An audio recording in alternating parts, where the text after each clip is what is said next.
So thank heavens, Jamaica's men's sprint relay team handled their business by dropping a brisk 37.80 in London over the weekend.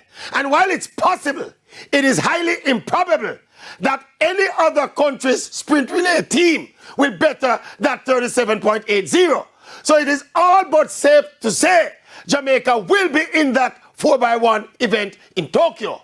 And might I say, Jamaica should be highly favored to win the gold medal. Indeed, I think the favorites to win that event at the World Championships. That 37.80 is less than a second slower than the 36.84 world record set by Usain Bolt and company back in London 2012.